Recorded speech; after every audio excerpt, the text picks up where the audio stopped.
तो चलिए आज महाभारत के एक ऐसे अध्याय की बात करते हैं जहां सोचिए ईर्ष्या की आग से एक पूरा का पूरा महल बना दिया गया। एक ऐसी जगह जहां जिंदा रहने की लड़ाई एक गुप्त सुरंग में लड़ी गई और जहां से एक बहुत बड़े युद्ध की नींव पड़ी।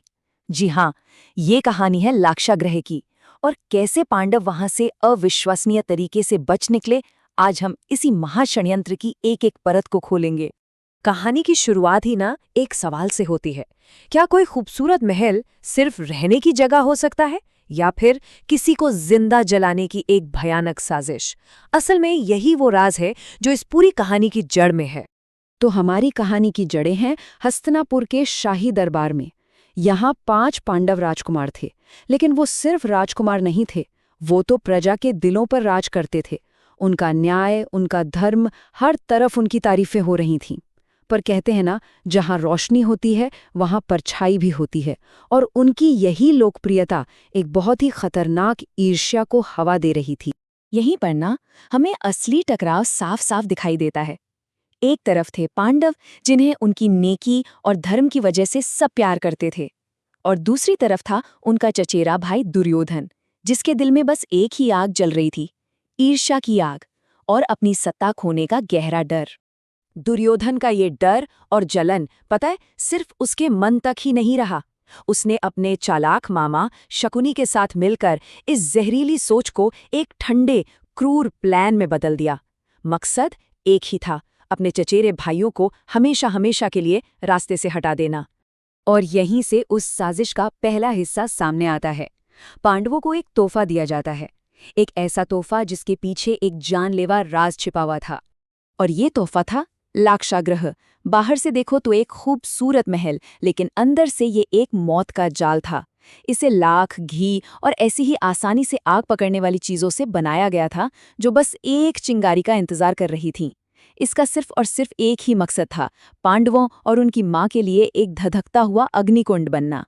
दुर्योधन का प्लान देखिए, जितना सीधा था उतना ही खौफनाक। पांडवों को इस महल में भेजो, इंतजार करो जब तक ये वो आराम से बस न जाएं, और फिर एक रात चुपके से आग लगाकर उन्हें मौत की नींद सुला दो। काम खत्म। लेकिन जब अंधेरा बहुत घना हो जाता है, तब उम्मीद की एक छोटी सी किरण भी कहीं न कहीं से दिख ही जाती है। हस्तिनापुर के एक बहुत बुद्धिमान मंत्री थे विदुर, उन्हें इस साजिश की भनक लग गई। अब विदुर ने सीधे सीधे तो कुछ नहीं कहा। उन्होंने युधिष्ठिर को एक गुप्त इशारा दिया, एक चेतावनी दी। उनके शब्दों में एक बहुत गहरा मतलब छिपा था, और इसे समझना पांडवों के लिए जीवन और मृत्यु का सवाल था। और हुआ भी यही। धर्मराज युधिष्ठिर की तेज बुद्धि ने उस इशारे को पकड़ लिया। उन्होंने शब्दों के पीछे छिपे खतरे को भांप लिया और फौरन अपने भाइयों और मां को उस जानलेवा जाल के बारे में बता दिया जिसमें वो कदम रख चुके थे। चलिए अब देखते हैं कि कैसे पांडवों ने इस साजिश का जवाब अपनी एक जबरदस्त जवाबी योजना से दिया। वो शिकार नहीं बने, बल्कि उन्होंने अपनी किस्मत खुद लिखी।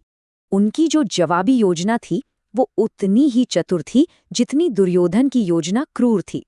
सबसे पहले उन्होंने खतरे को समझा, फिर चुपचाप महल के नीचे से जंगल तक एक गुप्त सुरंग खोदना शुरू कर दिया। सही समय का इंतजार किया और फिर एक रात उन्होंने खुद ही उस महल को आग लगा दी। ऐसा इसलिए किया ताकि दुनिया को लगे कि वो उसी आग में जलकर खत्म हो गए। और उस आग की लपटों के साथ ही हस्तिनापुर में ये खबर फैल गई कि पांडव और उनकी मां कुंती इस भयानक हादसे में मारे गए हैं। दुर्योधन को लगा कि उसकी शैतानी योजना कामयाब हो गई।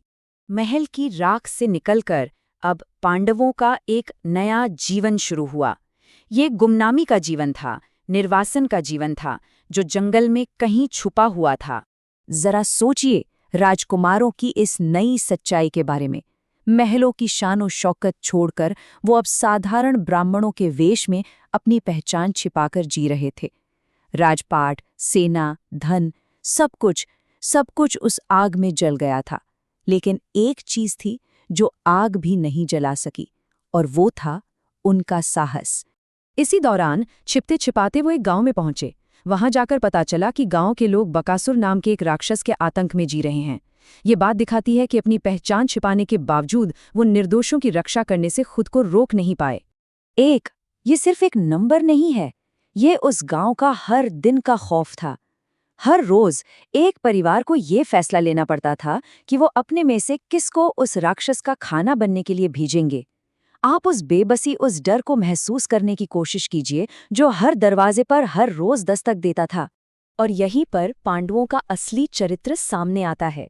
महाबली भीम ने अकेले ही उस राक्षस का सामना करने और उसके आतंक को हमेशा के लिए खत्म करने का फैसला किया। और ये उनकी एक निर्णायक जीत थी। भीम ने बकासुर को मारकर ये साबित कर दिया कि भले ही उनसे उनका राजपाट, उनका धन, सब कुछ छीन लिया गया हो, लेकिन उनकी शक्ति और धर्म के रास्ते पर चलने की उनकी निष्ठा हमेशा सबसे ऊपर रहेगी। तो यहाँ आकर एक बड़ा सवाल उठता है, पांडवों का इस तरह बच निकलना और फिर अपनी असली ताकत को फिर से साबित करना, क्या ये कहानी का अंत था या फिर आने वाले एक बहुत बड़े संघर्ष, एक महायुद्ध की ये सिर्फ एक छोटी सी झलक थी?